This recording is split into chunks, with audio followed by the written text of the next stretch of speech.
Hola, bienvenidas, bienvenidos a Con Voz Propia, el primer programa de la televisión abierta que se ocupa de la agenda de género y en el que hoy tendremos historias en primera persona.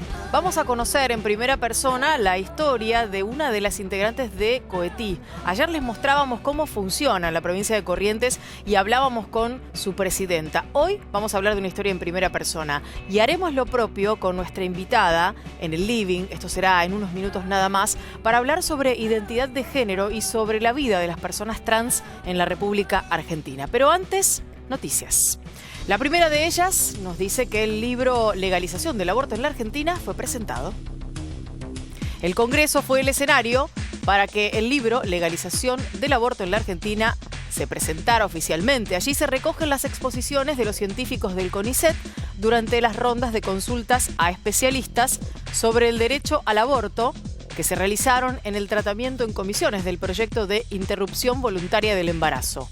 Del encuentro participaron los compiladores Marisa Herrera y Mario Pecceni, junto al diputado Daniel Filmus, el científico Alberto Kornblit y la doctora en educación Gabriela Dicker.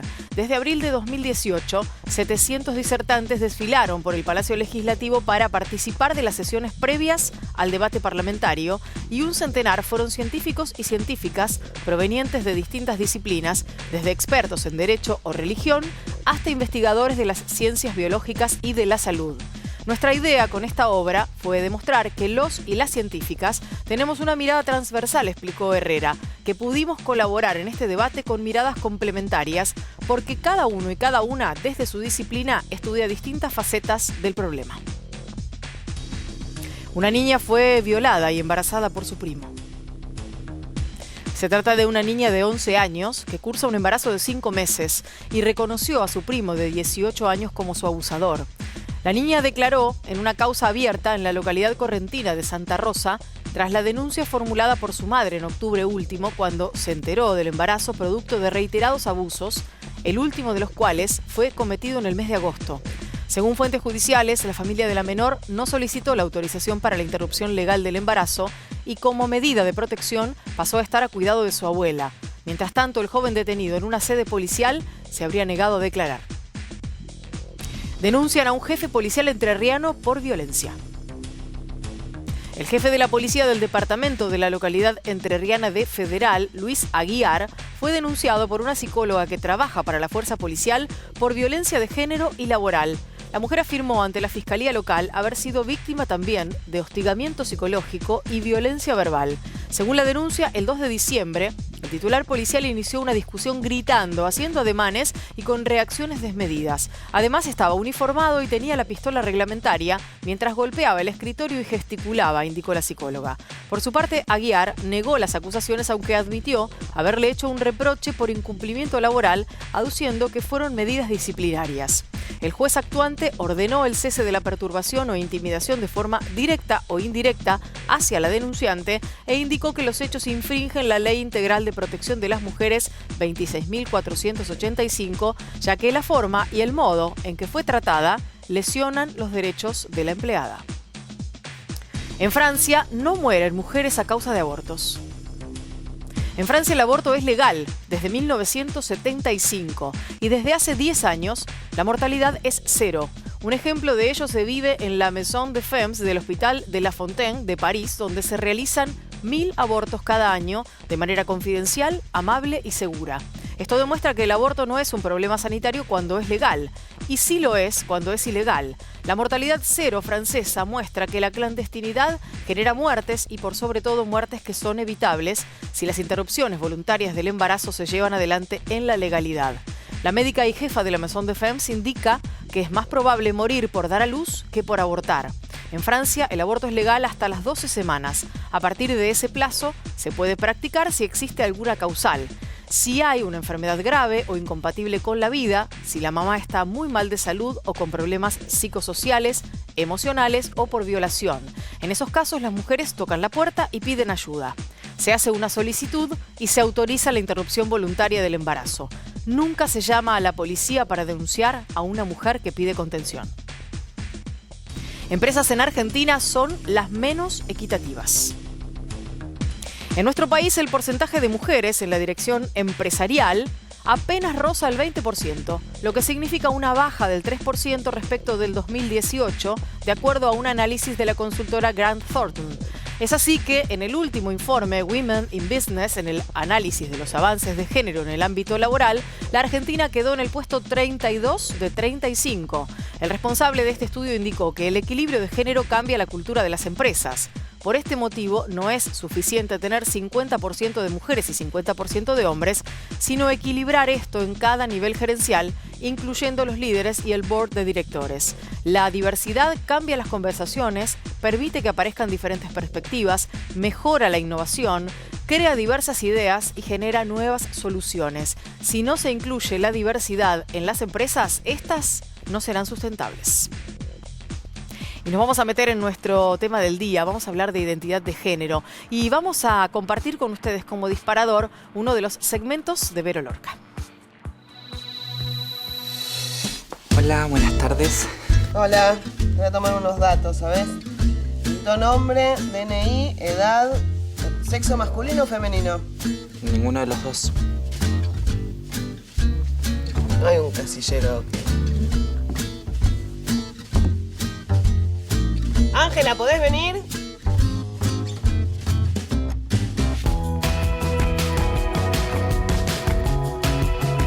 Las mujeres sufrimos un montón de prejuicios y estereotipos. Y cuando digo mujeres, estoy hablando de mujeres heterosexuales.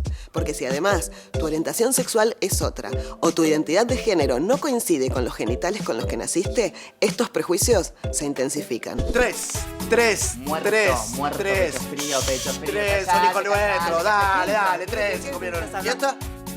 Esto, ¿Qué haces otra acá? tómatela, Tómatela, no salí existí. de acá, no existí. Fuera. No existí.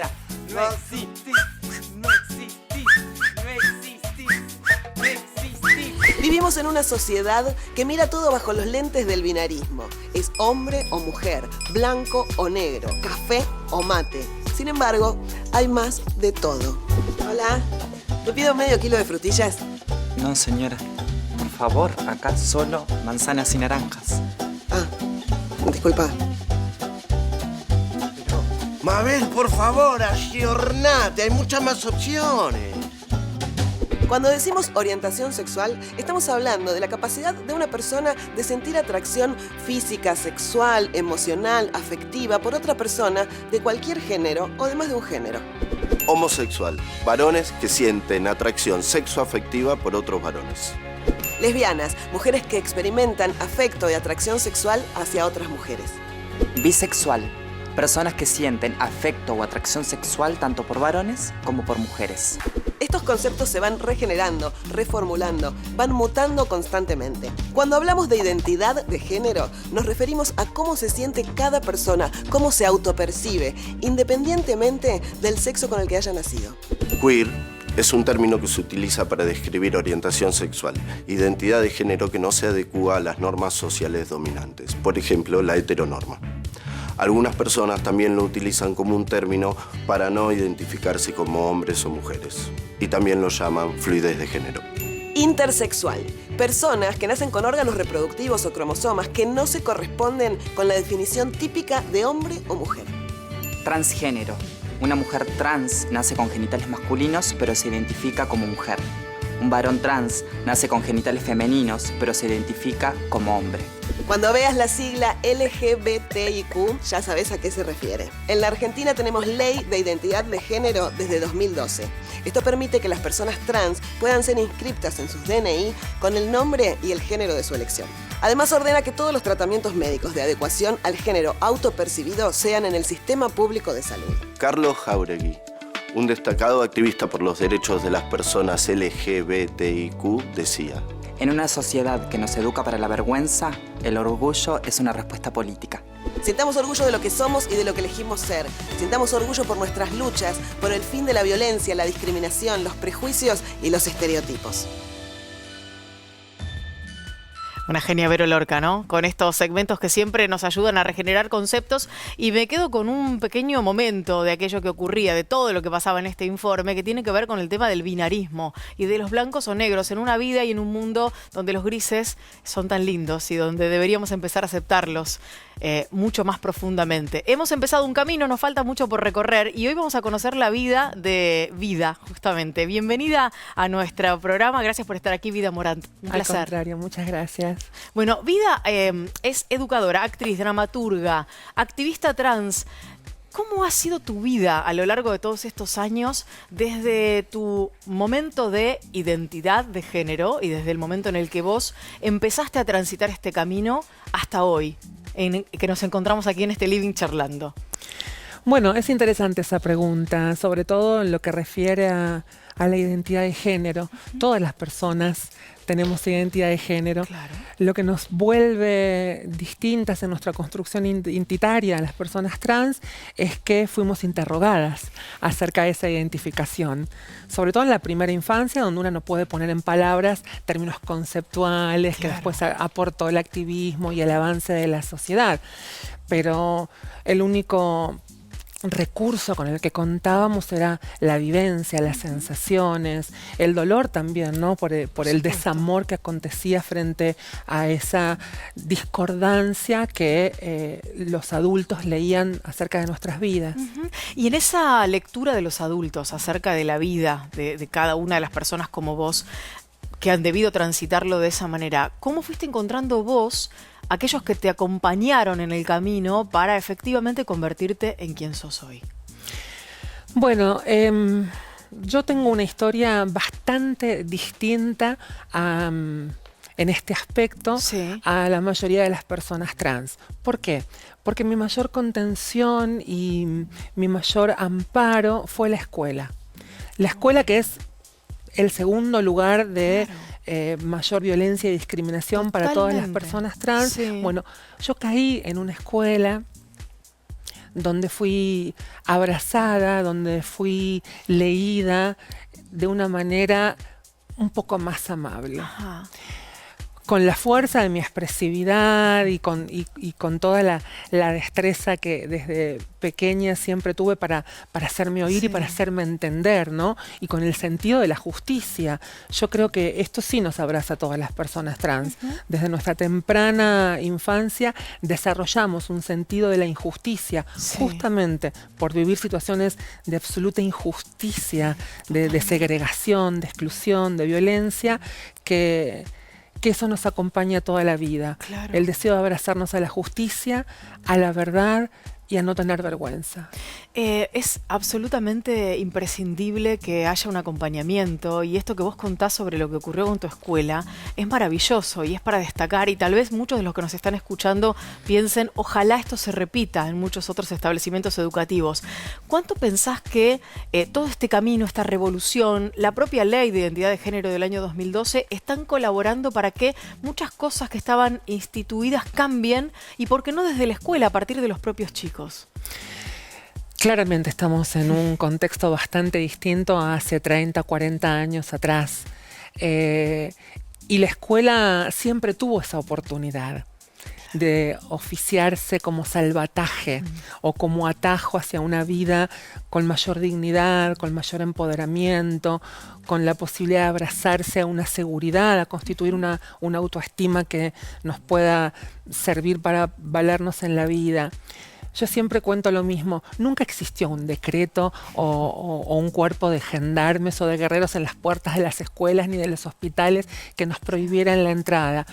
Pero sí acontecía muy fuertemente que el contexto y los abordajes de incomprensión, de montar un aparato de lectura regido por un guión cultural que determinaba y que empujaba a leer lo que era normal, lo que se distinguía de lo bueno, de lo malo, fue poniéndonos en un lugar siempre por fuera de estas instituciones. ¿En quiénes encontraste el mayor amparo en ese trabajo para hacer que se pudiera quebrar esa lectura cultural y que todo pudiera empezar a estar bajo la misma perspectiva, que todos pudieran ser iguales en esas aulas, en esos años de colegio? ¿Dónde encontraste esa contención? Bueno, todo lo que no encontré en mi casa, porque mis padres eran como muy duros en relación a este tipo de lectura, lo encontré en mis maestras, lo encontré en mis compañeritas, en las familias de mis compañeritas que iban como amparando y acompañando, con cosas por ahí que en su momento una no razonaba como tan significantes, como amparar un juego Sí. donde una se pudiera disfrazar, donde una pudiera ejercer cualquier rol sin que nadie le diga, no, vos de la Mujer Maravilla, No podés hacer. Exacto, no está Claro. bien. Claro. Qué bueno esto que contás y me imagino que para vos y para ellas y para esas familias también debe haber sido muy importante haber podido colaborar con tu camino y con construir tu personalidad y con poder sentirte querida, ¿no?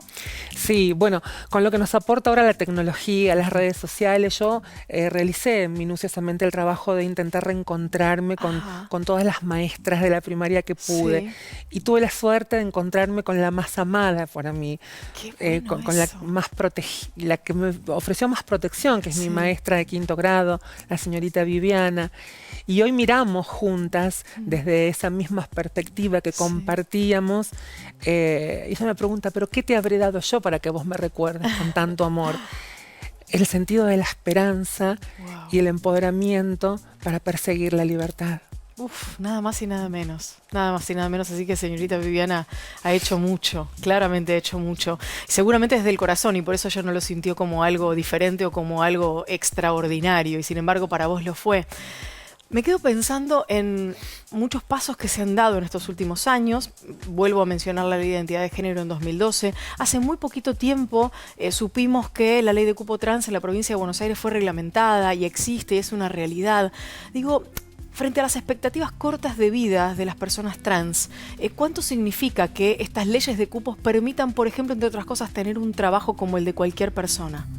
Bueno, significa un montón, algo que desde las organizaciones sociales hemos insistido muchísimo. Yo integro la Federación Argentina LGBT y durante estos años, digamos, desde que la ley fue aprobada, la ley de cupo laboral trans, fue muy difícil lograr que se implementara y fue gracias al trabajo de las organizaciones y de los activistas que se fueron haciendo pequeñas conquistas aisladas en distintas ciudades, municipios de la provincia de Buenos Aires y en otras provincias. ¿Y qué significa esto? Bueno, hace un rato en el informe estaba pensando en la ausencia constitutiva de las mujeres en el escenario laboral de las empresas, del Parlamento, del empleo público y privado en general.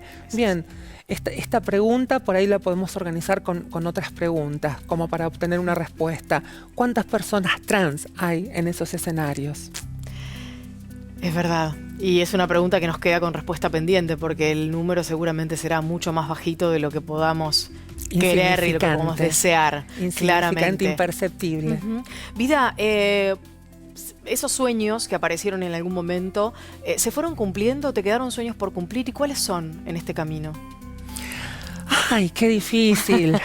Yo creo que la sororidad, una palabra tan hermosa y tan novedosa, pero no novedosa en relación a las vivencias, siempre nos acompañó a nosotras ese sentido de hermandad. Y me parece que un sueño cumplido sería no ver más vulnerabilidad en los ojos de ninguna persona trans, no ver que mueren de hambre, que mueren víctimas de violencia de género, que mueren sin haber obtenido nunca el reconocimiento de la inserción en el ámbito del trabajo, que no fue víctima del descuido, de la ausencia del Estado en proteger su salud, en brindar herramientas para poder defenderse, como lo es la educación. Y que nadie sienta vergüenza de nosotras, de caminar por la mano en la calle, que nadie sienta vergüenza de poder decir estoy enamorado o enamorada de esta persona trans, digamos. Eso es un sueño que viene cumpliéndose a poco, pero que aún falta un poquito más. Bueno, por esos sueños y por más señoritas Viviana en esta vida. Gracias por haber venido, Vida, un placer. Gracias por escuchar mi voz. Nos vamos a la pausa con Voz Propia, ya volvemos.